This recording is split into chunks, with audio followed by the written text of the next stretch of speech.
It's so bad that I do not even recommend this to anybody, even children. I'll certainly not show this to my future kids. And of course, time to take out the trash indeed. This crap definitely deserves bullshit.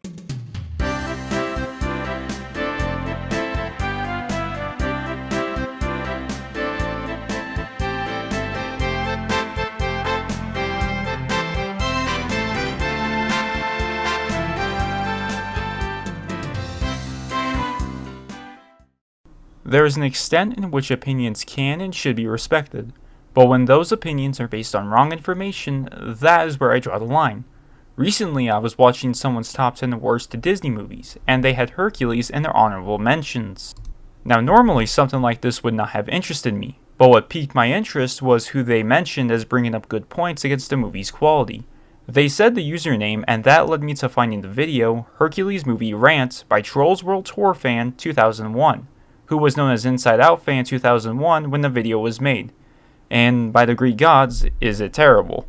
I feel that a response was needed to this video with its points in spite of the video being 2 years old, and going off of his uploads and community posts, his opinion hasn't changed. So why don't we get this show on the road? Also, apologies for what's probably not good gameplay. It's been a while since I touched the Hercules game. Screw this crap. It's not worthy of a god.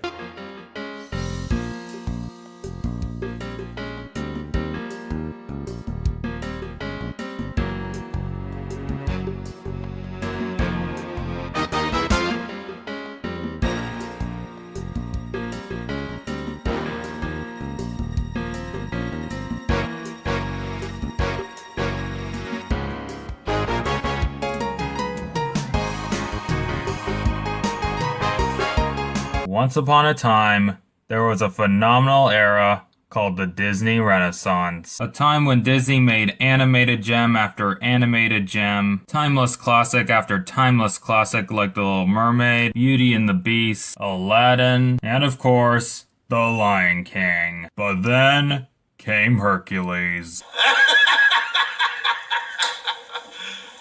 You serious? What up, y'all? It's Fan2001 here. This is no review. This is an extreme egg killer rant on Hercules. So Hercules tells the story of when he was stolen as a baby on Mount Olympus. He was raised his whole life on Earth, and he finally meets Zeus after all these years. He trains with Phil, becomes the hero, defeats the demon, saves Megar from Hades, and just screw this plot. Fuck this movie. I couldn't care less. Now this was a rant I wanted to do for a long time. Cause honestly, I never liked this movie to begin with. That's right, I never liked it. I don't get why people call this a sacred masterpiece and hail it as one of Disney's best movies. Well, to put it simply, the animation style is expressive as well as distinct, the music is an absolute joy to listen to, it is bursting with small details that can be noticed on rewatches, voice acting has amazing performances, and the characters are entertaining.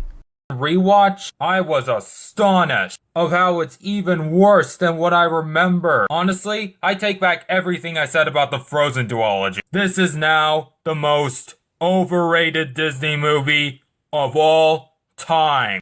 I hate it. Hate,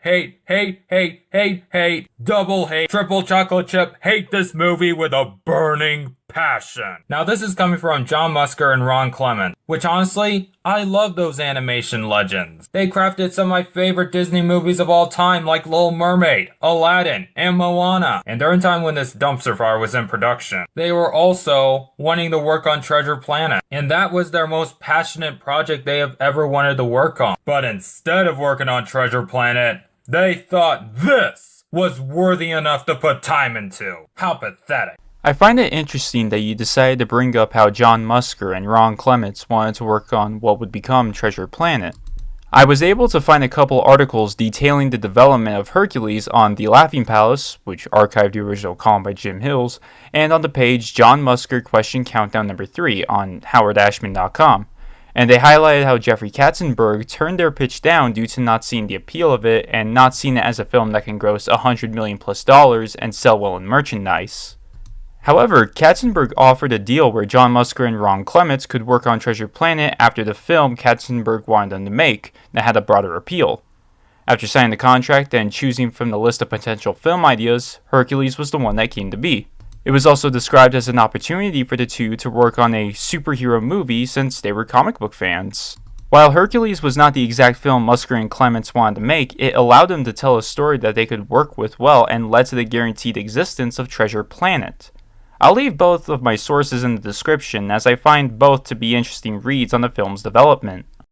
I'll go as far to say Hercules is even worse than all the Disney remake and even all the Disney movies released in the 2000s decade. Yes, that includes Chicken Little and the Wild. I'm not gonna refer to this as a movie in this Extreme Egg Killer Rant. It's a pure method of torture. If someone put a gun to my face and asked me what would I rather do, eat eggshells or watch Hercules, I'd take the eggshell option any day. Now I'm sure there are people that love it like Brando Critic and Shafillas, and that's fine. More power to you. But there are other people that hated Hercules like Badaboo, Jay Vader, and even the Nostalgia Critic agrees with me that this is extremely overrated. Do you want— And is that supposed to prove something? Just because you find 3 other people that did not like the movie doesn't mean anything. If I find more than 3 people that like Hercules, does that mean my opinion matters more? It feels like you bring them up just to say your opinion has some merit to it.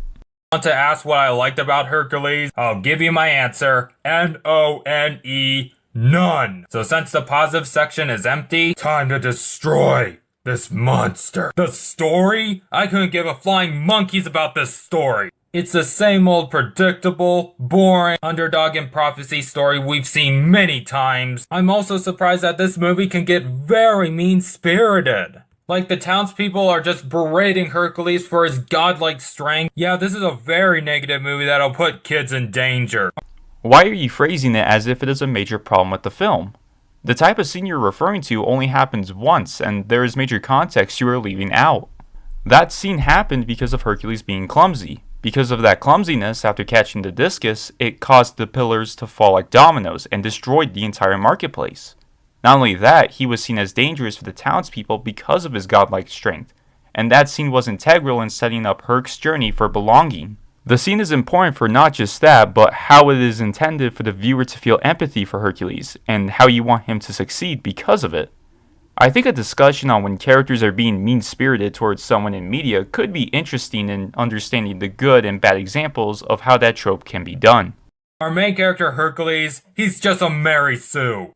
Mary Sue would not be the right term you would use. Mary Sue is a term for female characters. Gary Stu or Marty Stu would be more accurate for your point. Mary Sue / Gary or Marty Stu is a difficult trope to get a pinpoint definition on because of the many different variants of the character archetype. But it generally refers to characters, usually main characters, that are perfect at everything and do not have any struggles during the story. Hercules had to not only train to become capable of fighting, but also had to prove himself as a hero.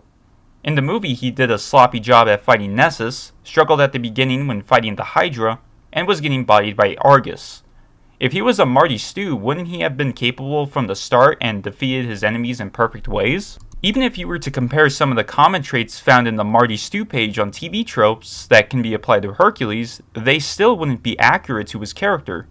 Link to that page in the description. A lot of fans praise Meg, but to me, she's poorly written and underdeveloped. Like, how the heck was she working for Hades in the first place? That subplot just came out of nowhere like an ambush. It would be easy for me just to describe why you're wrong, but I'll just let these 2 clips play instead. And handling.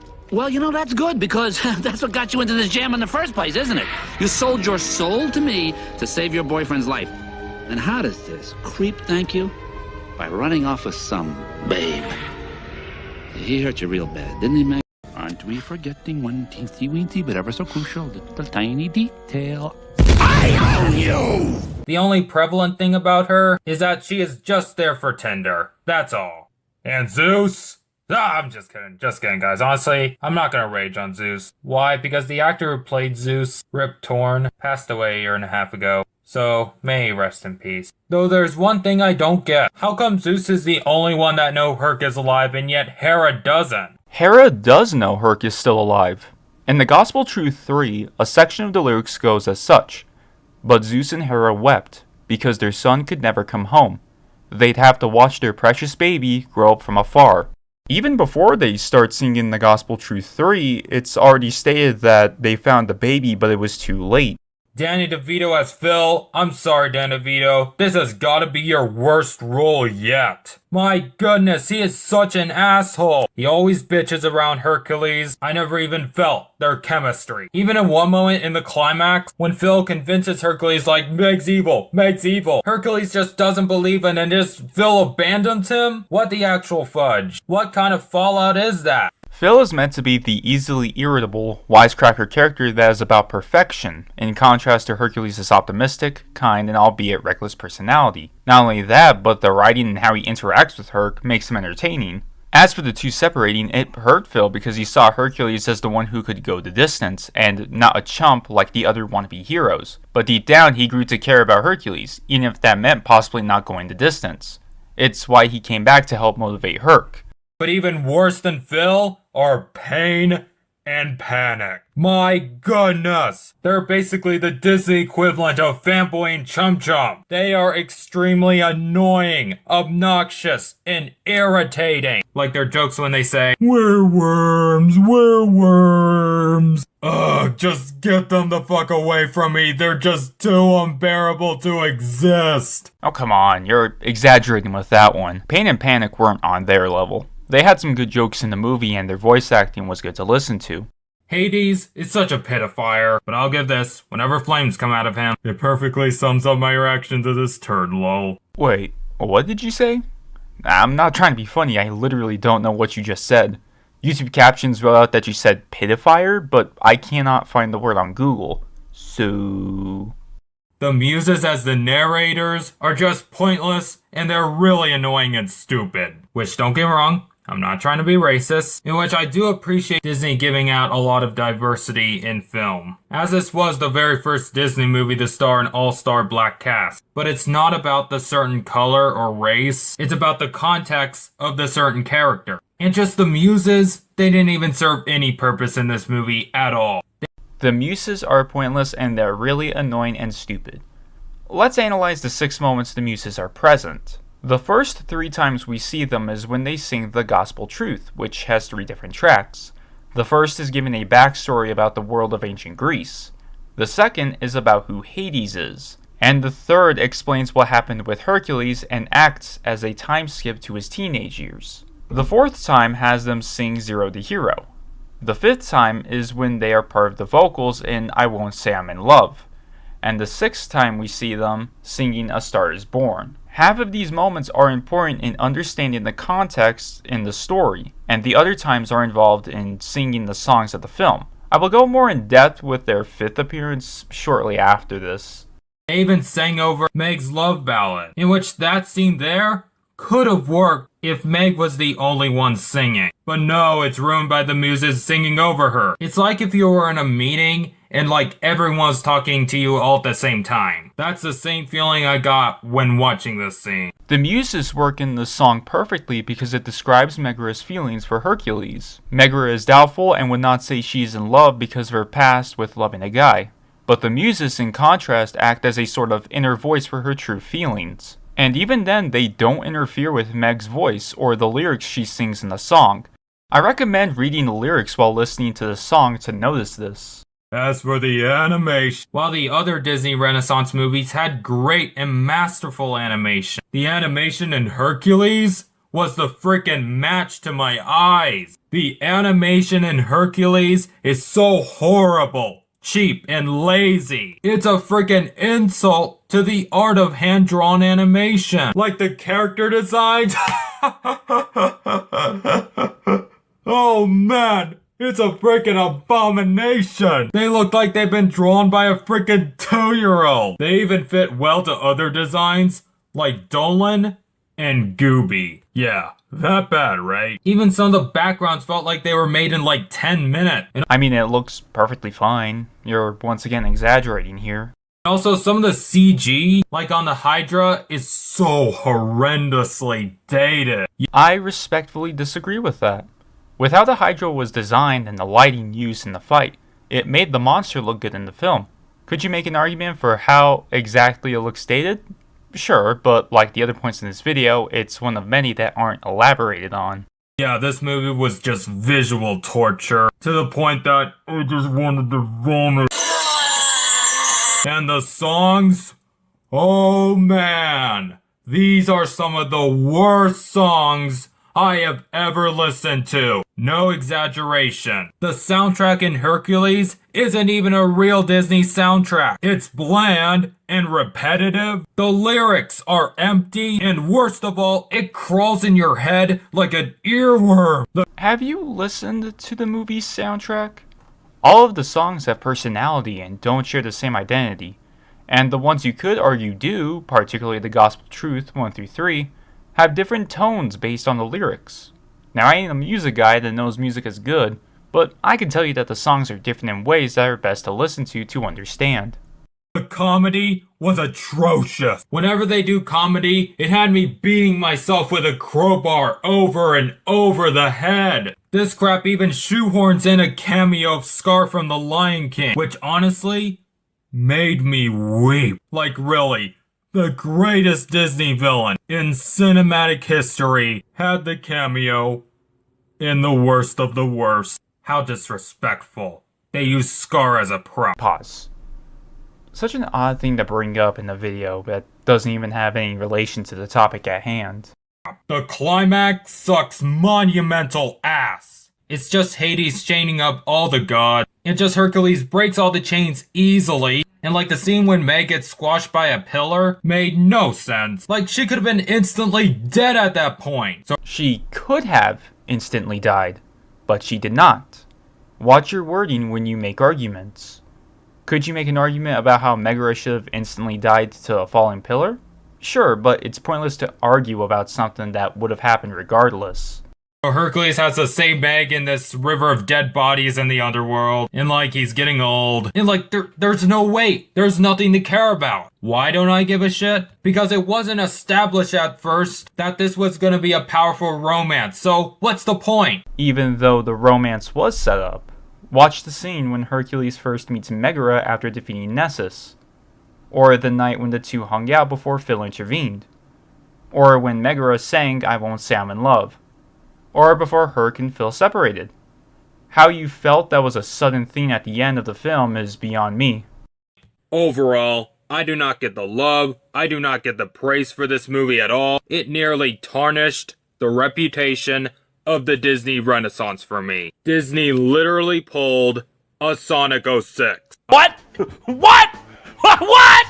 What? I am not joking, guys. This is the Sonic 06 of the Disney Renaissance, as well as the worst hand-drawn animated movie I have ever seen, the worst movie of 1997, and the worst animated movie from Walt Disney Animation Studios. It's so bad that I do not even recommend this to anybody, even children. I'll certainly not show this to my future kids. And of course, time to take out the trash indeed. This crap definitely deserves bullshit. You know, I couldn't have said it better about your video. So overall, did this video change my mind about Hercules? No. Was this a video that was worth responding to? Absolutely. I may cover his videos on Zootopia or Spider-Man Into the Spider-Verse being cinematic disasters, but I got other video ideas I want to make. Toodles!